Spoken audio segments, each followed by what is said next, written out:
नमस्कार, मैं ललित प्रजापति और 8th पे कमीशन को लेकर बड़ा अपडेट आ रहा है। और जो फिटमेंट फैक्टर आ रहा है 3.25, भले इसकी डिमांड की जा रही है, लेकिन सोचिए कि अगर ये डिमांड मान ली गई, हमने इससे पहले जितने भी 8th पे कमीशन पर वीडियो बनाए हैं उसमें फिटमेंट फैक्टर को 2.46 के आसपास रखकर एक कैलकुलेशन हमने आपको बताया है। लेकिन अगर 3.25 फिटमेंट फैक्टर की मांग मान ली गई तो बल्ले बल्ले हो जाएगी। लेकिन कुछ और डिमांड्स भी हैं जो केंद्रीय कर्मचारियों की तरफ से की जा रही हैं। तो फिटमेंट फैक्टर 3.25 और इसके अलावा 5 और कौन सी वो बड़ी मांगे हैं, इन पर थोड़ी चर्चा कर ली जाए। आपको इसकी जानकारी देते हैं। इसका एक बड़ा अपडेट आया है, बैठक एक होने वाली है। 5 बड़ी डिमांड्स वो क्या हैं, और सीधा असर चूंकि हमने आपको पहले भी बताया कि करीब करीब 69 लाख के आसपास, मोटा मोटी संख्या मैं आपको बता रहा हूँ, पेंशनर्स हैं, सेंट्रल गवर्नमेंट के पेंशनर्स हैं, वो इसका इंतज़ार कर रहे हैं। और 50 लाख के आसपास कर्मचारी हैं, केंद्रीय कर्मचारी, जिन्हें इस बात का इंतजार है कि 8th पे कमीशन का होने क्या जा रहा है। 8th पे कमीशन की जो प्रोसेस है वो अलग चल रही है, उसके अपडेट भी हम आपको बताते हैं। लेकिन सबकी निगाहें टिकी हुई हैं कि आखिर कब तक ये फिटमेंट फैक्टर क्या होगा। इन सब के बीच डिमांड जो केंद्रीय कर्मचारियों की तरफ से उठ रही हैं वो भी हम आपको लगातार बता रहे हैं। मोटा मोटी 1.5 करोड़ लोग ऐसे हैं जिनकी निगाहें टिकी हुई हैं 8th पे कमीशन और उससे जुड़े फैसलों पर, खासतौर पर फिटमेंट फैक्टर को लेकर।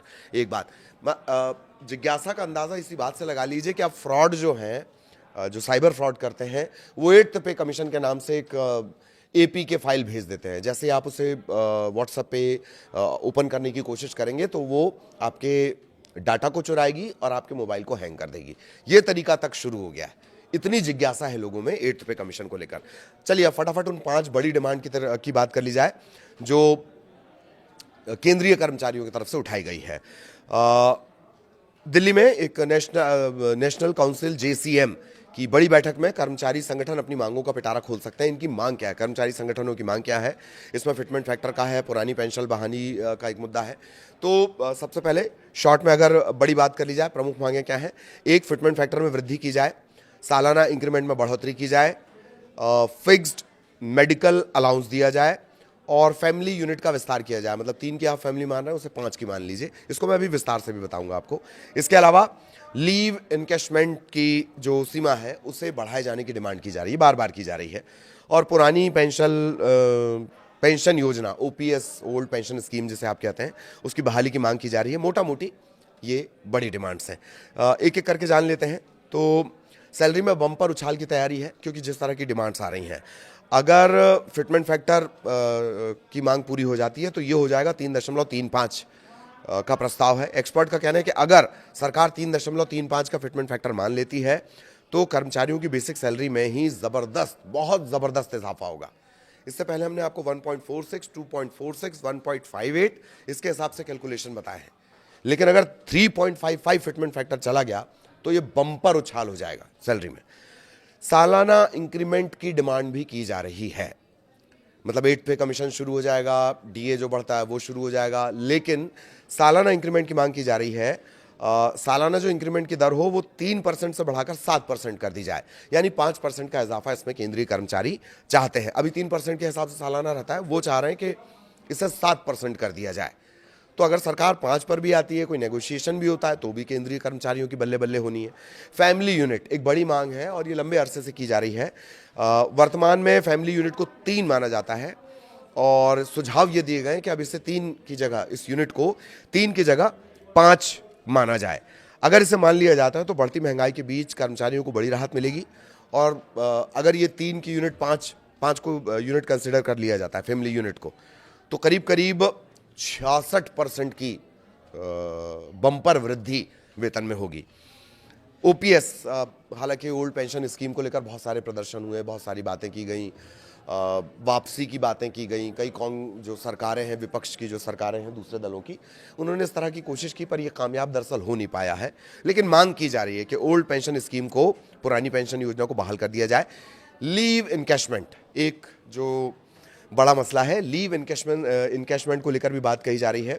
CGHS जो सुझाव और डिमांड्स है उसमें ये लीव इनकैशमेंट को 300 दिन से बढ़ाकर 400 दिन किए जाने की डिमांड है। और फिक्स मेडिकल अलाउंस 1,000 रुपये से सीधे 20,000 रुपये प्रति माह करने की मांग भी चार्टर में शामिल हो सकती है। ये डिमांड्स हैं केंद्रीय कर्मचारियों की तरफ से जो की जा रही है। अगर इनमें से 5 बड़ी डिमांड मैं आपको बता रहा हूँ, अगर इनमें से 2 या 3 पर भी कोई हल्की सी भी अगर सहमति बनती है तो सैलरी में बम्पर इजाफा हो जाएगा।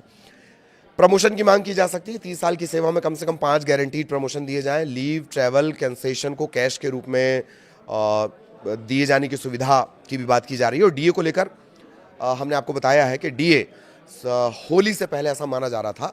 अब तो हालांकि अब तो वो सवाल ही नहीं रहा, होली कब है होली। मीम्स नहीं देखते हैं आप? मीम्स में बोलते हैं ना, होली कब है होली। तो बहुत कम दिन रह गए हैं। तो ये कहा जा रहा था कि होली से पहले एक सौगात मिल सकती है, काहे कि डीए की मिल सकती है। जैसे ही 8th पे कमीशन ऑन ग्राउंड आएगा तो जो पिछला पे कमीशन है 7th पे कमीशन उसे शून्य कर दिया गया है। और तब 58% डीए था, महंगाई भत्ता और महंगाई राहत। महंगाई राहत किसके लिए बोलते हैं? महंगाई राहत बोलते हैं पेंशनर्स के लिए। महंगाई भत्ता किसके लिए बोलते हैं? कर्मचारियों के लिए।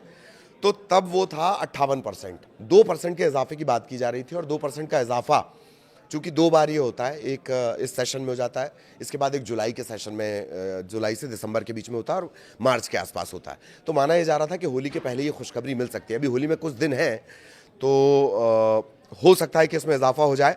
58 से बढ़कर ही 60% हो सकता है। 7th पे कमीशन के लागू होते होते मतलब उसे जीरो किए जाने से पहले, उसे बंद खत्म किए जाने से पहले तक 58% का डीए हो चुका था। 2% की सभी को उम्मीद है 2% का इसमें इजाफा होगा। 4 मार्च को होली है। चर्चा जोरों पर है कि क्या त्यौहार से पहले खुशियों का पिटारा खुलेगा तो आप होली पर दिवाली, केंद्रीय कर्मचारी या पेंशनर्स जो हैं वो होली पर दिवाली मना पाएंगे।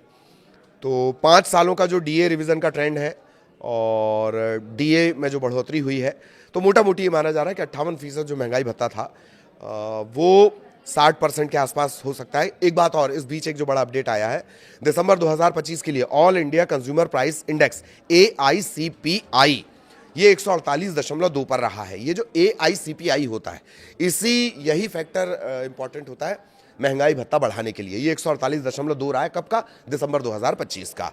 तो अगर 2% इजाफा होता है तो 58 से पढ़कर 60% पहुंच जाएगा। तो उम्मीद है कि होली से पहले इसका ऐलान होगा।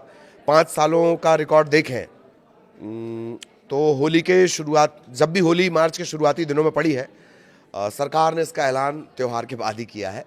तो देखते हैं वो ट्रेंड टूटता है, होली एकदम दिवाली टाइप की होती है, नहीं होती है। पर ये ईपीएफओ से जुड़े बड़े अपडेट हमने आप तक पहुंचा दिए हैं। आगे भी ईपीएफओ से जुड़ा अपडेट आप तक पहुंचाएंगे। नमस्कार। 4 मार्च को होली है। चर्चा जोरों पर है कि क्या त्यौहार से पहले खुशियों का पिटारा खुलेगा तो आप होली पर दिवाली, केंद्रीय कर्मचारी या पेंशनर्स जो हैं वो होली पर दिवाली मना पाएंगे। तो 5 सालों का जो डीए रिवीजन का ट्रेंड है और डीए में जो बढ़ोतरी हुई है, तो मोटा मोटी ये माना जा रहा है कि 58% जो महंगाई भत्ता था वो 60% के आसपास हो सकता है। एक बात और, इस बीच एक जो बड़ा अपडेट आया है, दिसंबर 2025 के लिए all India consumer price index AICPI ये 148.2 पर रहा है। ये जो AICPI होता है, यही फैक्टर इंपॉर्टेंट होता है महंगाई भत्ता बढ़ाने के लिए। ये 148.2 रहा है, कब का? दिसंबर 2025 का।